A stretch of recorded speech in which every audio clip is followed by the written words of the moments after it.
This is Locked On Bets, the daily betting show that means business from the Locked On Podcast Network. Hosted by Lee Sterling and Kevin Rogers, they're dropping fearless picks with an inside edge to put money in your pocket. If there's action, they've got the lock. This is where smart bets start. It's Locked On Bets. Welcome to the Friday edition of Locked On Bets. Kevin Rogers and Lee Sterling of Paramount Sports with you. Looking forward to this episode. Got a lot of football to get to for the weekend. And you got college football, a couple big matchups on Saturday. Also NFL on Sunday. And before we get to all of that, Lee, let's start with UFC. It's Fight Night, in Vancouver, coming up on Saturday for our blowout special. Oh, boy. Last one out, turn off the lights. This one's a blowout. UFC headed to Western Canada coming up on Saturday. Vancouver, British Columbia for Fight Night, Lee. So right out of the gate, what do you like with this event on Saturday? All right, so this is not the main event, not the co-main event. I don't know if they have a name for it. The third fight from the top, I guess we'll call it.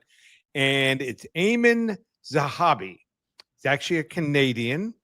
He is 37, but in my opinion, looks a lot and fights a lot younger than 37, kind of late to the fight game. He has a record of 13-2, minus 130, minus 135 favorite. He's taking on Marlon Vera. And you're saying, I remember Marlon Vera, 32-year-old guy, been around, fought for a title little less than a year and a half ago against Sean O'Malley in Miami. 23-10-1 record, 32. He's game. You know, maybe something's wrong with this because Vera fought for the championship. But I don't know if I've seen this in a long time. But I think that Zahabi is a younger fighter, in my opinion. I think he's more game and has more left in the tank than Vera, who's 32. Vera just sits there in front of him. He doesn't do anything at all. He might throw an occasional leg kick. He just wants to just box and does almost nothing. And he stands in front of his opponent. He got beaten to shreds by Sean O'Malley. The only fighter that they have in common is they both beat Pedro Munoz. But after Zahabi did that, he beat Jose Aldo. I think he's busier. Think he can submit guys. I think that his kicking game is good. His his submissions are there, and he's not just going to stand in front of Vera. If you stick and move and have 3 or 4 components to your fight game, I think Vera's done. So I think Vera has regressed over the last couple of years. Can take a punch. Probably going to last the 3 rounds, but I think Zahabi's going to win, at the worst, 29-28. He'll win 2 out of the 3 rounds. At the best, he'll win 30-27, or he'll submit him or knock him out here. So the line's fairly low, minus 130, 135. We're going to go with Amin Zahabi here to take down and take out Marlon Vera. And that is going to be my blowout special to start Friday. All right out of the gate, and Lee's been hot with UFC pretty much since we came back on the air in June with all the events over the last few months. And with that, we go from one blowout in UFC to a blowout in the NFL on Sunday afternoon. Oh, boy. Last one out, turn off the lights. This one's a blowout. Right, Lee, I'm going to go with the Colts-Chargers game Sunday afternoon in L.A., and I'm going to lay the points of the L.A. Chargers. They're laying 1.5 in this one. We'll see how that line ends up coming up on Sunday. But a couple things here. Number one, I completely respect what the Colts have done so far this season, but I feel like they have not been tested. They've taken care of business against the likes of the Dolphins, who are not good, the Raiders, who are not good, the Cardinals, who had a backup quarterback, and Jacoby Brissett, the Jacoby Brissett revenge game. Actually, Arizona took the lead in the fourth quarter of that game before the Colts had to come back and beat them. This past Sunday, probably should have lost to Denver. back in week 2. Oh, I forgot. And they beat Tennessee on the road, who's terrible. So really, They haven't had any big tests. They lost to the Rams. They've already been out to LA once this year, lost to the Rams, and now they go back to LA to face the Chargers. And the Chargers, off that 3-0 start, they were very impressive, beating the Chiefs in Brazil. They went to Las Vegas and shut down the Raiders on that Monday night. They needed a last-second field goal to beat Denver, and then kind of stubbed their toe against the Giants. Tough spot for them going out east against Jackson Dart in his first start. They led Washington 10-0, and the Commanders came back and scored 20 to beat them. And the Dolphins almost had the Chargers last week, but the Chargers kicked the last-second field goal. With all that being said, I think going back home now is a shorter favorite here. The Colts haven't faced any good quarterbacks recently. Jacoby Brissett, Geno Smith, Cam Ward. I mean, obviously Stafford's been one of the best, and Stafford beat him.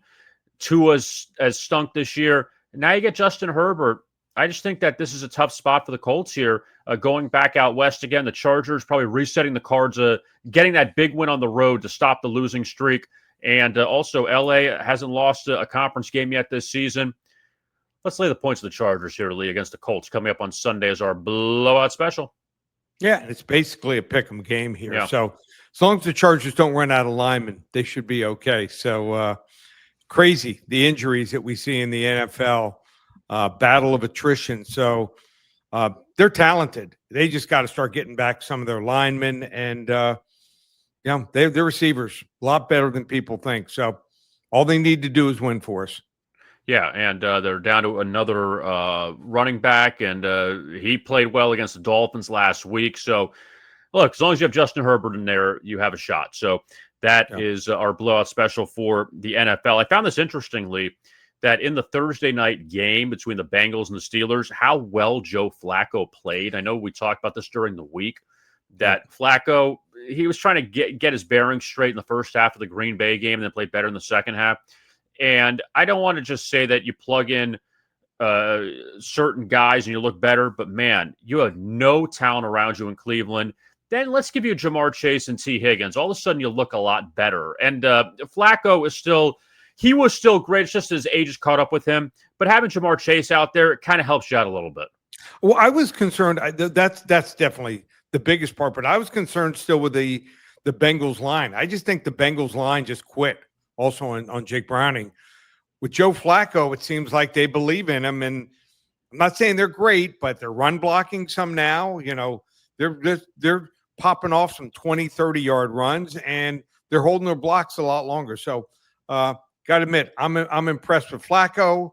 I'm impressed with the line, and who knows? They could maybe make it as a wild card. You know, it's funny when you said that about they can make the playoffs, thinking how could they? But people forget, at least I'm people, they won their first two games. They beat Cleveland and they beat Jacksonville. So they have a couple of wins already in the bank. And maybe they just needed a reset with Burrow out, that they thought Jake Browning would be the guy. It didn't work. And that was a savvy move by Cincinnati, not only getting a guy like Flacco in the division, but Flacco is in a no-win situation in Cleveland because they're going to go to Dylan Gabriel. And if that doesn't work, they're going to Shedeur Sanders. Like, Flacco's done there. Like, there's no shot. You're not making the playoffs. So now you go to Cincinnati, you kind of hit the reset button a little bit, that you have some better talent around you, and maybe you could be rejuvenated to go on some kind of playoff run where that wasn't going to happen in Cleveland. He knows these teams too, inside and out. I mean, Mike Tomlin was not happy at all with this taking place. So I think the first time quarterback had been traded in the division during the season since 1974. So it caught everyone by surprise, and he looks great. Yeah, he's played very well. And look, we'll see if the Bengals, if this could jumpstart them coming up as we go through the season. There's no lock really that Pittsburgh is going to run away with the division. So let's see how all of this turns out. And also even Baltimore, if Lamar Jackson comes back, maybe they can somewhat salvage their season. Coming up, we will talk NFL and college. We have a couple college games to get to, and also the London game, Rams and the Jaguars. Jaguars second home, London. We'll see if they bounce back. Their loss to the Seahawks last week. All that is straight ahead. You are listening to the Friday edition of Locked On Bets. Let's talk now about FanDuel, and we are headed into another NFL weekend. FanDuel is an offer you don't want to miss. Right now, new customers can bet just $5 and get $300 in bonus bets if you win.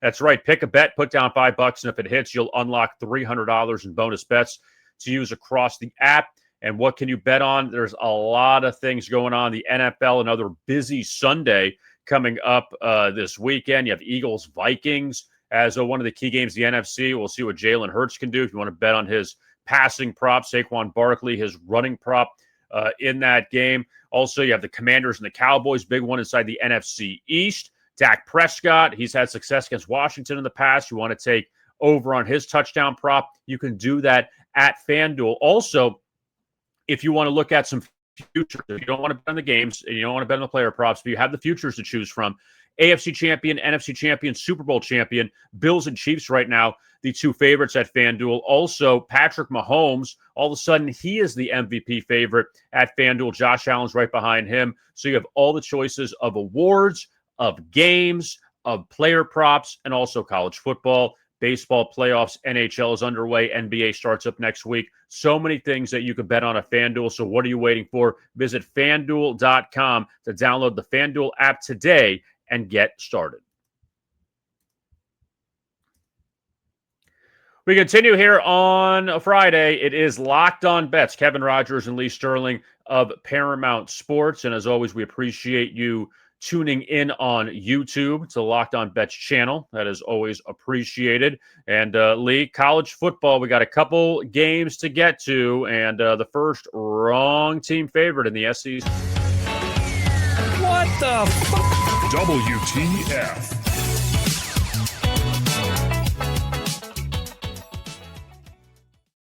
Ole Miss in Georgia. Lane Kiffin, Kirby Smart. A lot going on there in Athens coming up on Saturday afternoon at 3:30. Georgia, 7.5-point favorite. Rebels, Bulldogs. Lee, what do you like here in Athens? Well, you'd like to see Lane Kiffin troll Kirby Smart. Am I right? I want to see Lane Kiffin troll anybody. He could troll anybody. He makes great. He's fantastic. Yeah. I will say this before we get going, that he is one of the best comeback stories that we've seen in college football, how it all kind of fell apart, at Tennessee, USC, and then he goes to Alabama to kind of rejuvenate himself under Saban, and goes to FAU, builds them up, then goes to Mississippi. No, it's been a really great story with him. Yeah. And I mean, reconnects with his ex-wife, and his kids are happy. I mean, it seems like, he just got it. And I think his team feeds off it also. I mean, who would think they'd find a quarterback from Ferris State? They were just looking for a backup, and they find this guy, Trinidad Chambliss. I think he's wonderful. Is he much of an NFL prospect? Probably not, but it's a great story. I mean, he's going to be the starter if he keeps on winning here, running and throwing the football. I know it's his first start on the road, but he just I'm pretty good at reading quarterbacks. He might throw an interception early, not phase the guy. I just think he's the guy, and his team feeds off of him. Now, I do think that Auburn got lucky, and I think this line, if they lose that Auburn game and Ole Miss blows out Washington State last week, this line is sitting at 2.5, 3. So do I think that Auburn got screwed over?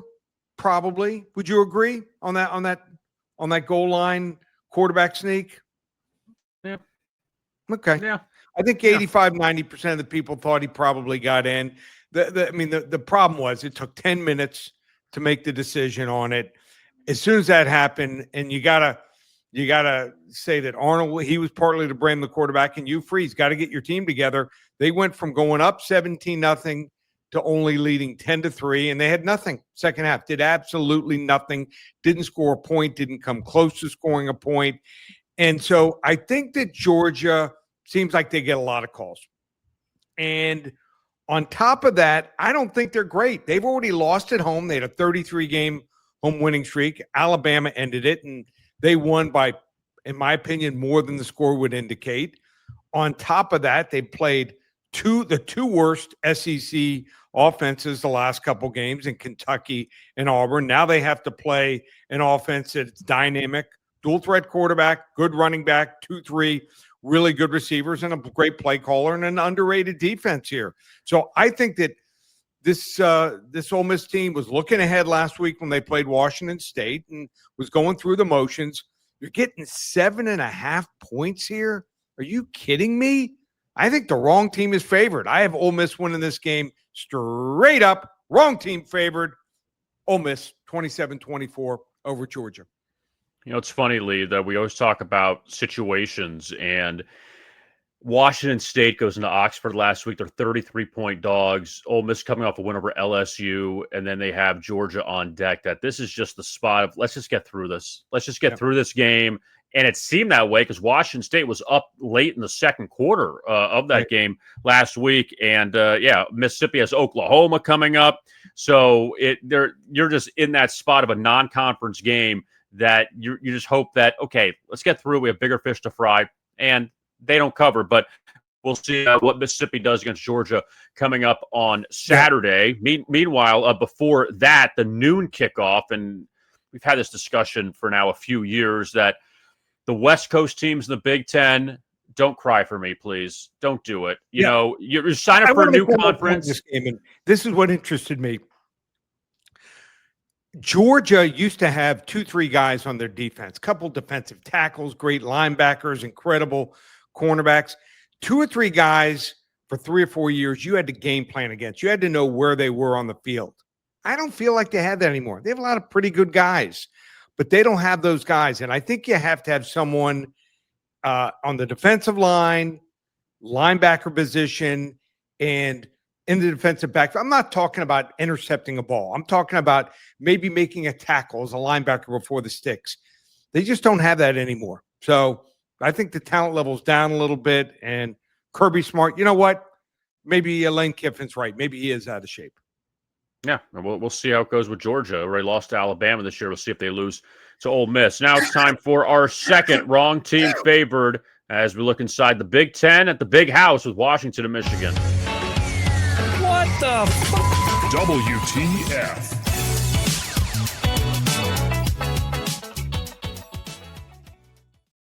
If Washington loses this game coming up on Saturday at the Big House, I don't want to hear complaints that this is an early start and all this. I will put this out there. Okay, let me back up a second and defend them.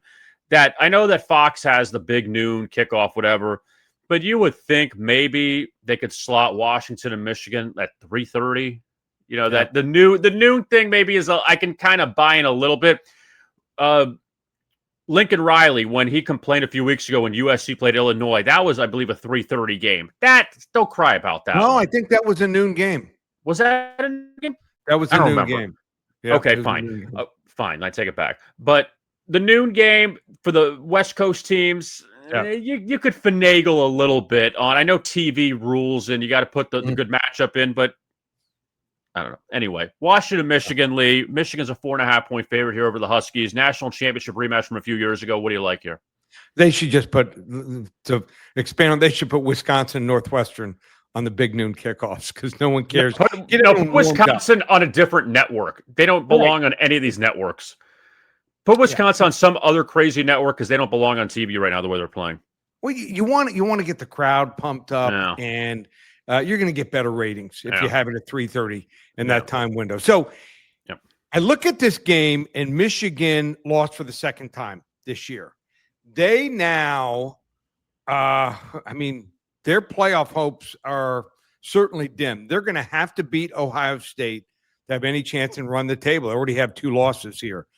The defense, which I thought was real good at one point, I've got some questions right now about them. I do believe that maybe we underrated Washington. Their only losses to Ohio State, and they made some mistakes in that game. They should have kicked a field goal instead of going for the fake field goal. Probably should have been up by 10 points going in the half. Instead, they were trailing 7-3. So I think you learn as a young team. I love their quarterback, Williams. I think he's a great dual threat quarterback. They have a really good running back, Coleman. They've got one of the best receivers in the country, top 10 receiver. And I think this is the game they want. I think they've learned from just not being able to perform early and going east. And they have a couple weeks. If it was the week after Ohio State, I'd say, okay, maybe they're not ready yet. But I think this team has come of age here. They might be catching Michigan reeling here. Huskies last week had 579 total yards, 9.8 yards per play. Pretty impressive here. I think they pulled the upset. Another wrong team favored. Washington Huskies knock off the Michigan Wolverines. And Washington's already gone east and beat Maryland. And I know they were down big in that game. They still came back and won. They can go out. They have the potential to go out east and win these games. And Michigan off this loss to USC. We'll see what they do coming up back at home. Coming up, we will take a look at the NFL. The early kickoff, another game overseas, Rams and the Jaguars. This should be interesting. We'll talk about that coming up. Our lock of the day is up next right here on Locked On Bets.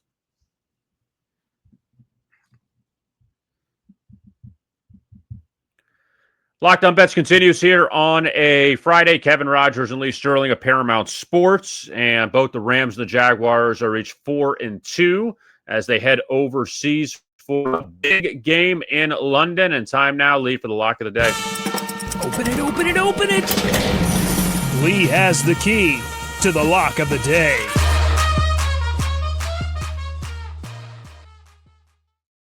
I want to say what could have been for the Rams, but my God, they could be 6-0. I mean, they threw away that Eagles game, the 49ers game. We know all the shenanigans that happened towards the end of that game, the fumble at the goal line, and they had opportunity in overtime. They couldn't convert the fourth down. But Sean McVay's team has been pretty good. Matthew Stafford's been excellent this year. They have Devontae Adams now. And now they take on the Jaguars in London. And Jacksonville probably shouldn't have beaten Kansas City. They were down 14-0 in that game, came back. They lose to Seattle, who's like a road warrior. Now they go overseas. So, Lee, with all that being said, Rams favorite here. Where they laying 3 against the Jags. So what do you like with this matchup? All right. So the Rams, I think they were very fortunate to face 2 backup quarterbacks last 2 weeks. This Jacksonville team, last year, their offensive line was horrendous. They had maybe 3 top 4 guys that could even play at that level. This year, they've got 7 or 8. They're running the football, and when you have balance, you have a chance to win. And the biggest problem for the Rams is no Puka. You don't have Puka, you got a problem here. They're 2-4 straight up without him. He is one of these guys, like Jamar Chase, 2, 3, 4 guys in the NFL, unguardable. And without him, then they can put their best defensive back on someone else and the trickle-down effect. And I think Jacksonville's come of age here. New coach, Liam Cohen. I like his play calling. I think his team believes in him. Defense is good enough also. That win over the Chiefs, like I said, was something special. I think they finally have turned the corner here. I'm taking Jacksonville plus the 3 points. It's going to be a level 2 lock. Yeah, we'll see how the Rams fare without Puka in that one coming up on Sunday. I mean, guy just gets 9-10 catches a game, it feels like every single lick for 120 yards every game. So we'll see how they fare coming up in London. So, Lee, another big weekend coming up, all the college football, all the NFL. What's going on with Paramount Sports? Well, NFL. We have been so hot in the NFL, and we created a new offer for people to get involved. If you just like to play the NFL, how about this? Call it Lee's NFL Sunday Golden Ticket. That's right. 4 weeks of NFL action, 5 games every single Sunday, $197. So on this promotion, 4 weeks ago, 5-0. 5-0 again 3 weeks ago. 2 weeks ago, 5-0. And last week, let everyone down. I only went 4-1. We are 19-1 on this promotion. So I'm locked in the NFL. Lee's NFL Sunday Golden Ticket, $197 for 4 weeks. And also, if you want to try it through the end of the regular season, which is January 4th, 12 weeks, just $497. Go to ParamountSports.com. Baseball continues. You get the player props through the World Series, $97. My selections through the World Series, $97. UFC pay-per-view card from Vancouver. Love this card. 7 selections, and it does include a rare 40 to 50 unit max wager. And we're 25-12 on our max wagers over the last, I think it's like 18, 19 months. So 7 selections there in the UFC, just $37. Everything's up and available. Just one place, ParamountSports.com. And don't forget to like and subscribe to our YouTube channel, Locked On Bets, as well as the podcast version on Spotify, as well as Apple or wherever you get your podcast. You can find Lee on X at Paramount Sports, myself at Rogers Picks. And we hope you all have a profitable weekend coming up. We'll talk to you again on Monday for another edition of Locked On Bets right here on the Locked On Podcast Network.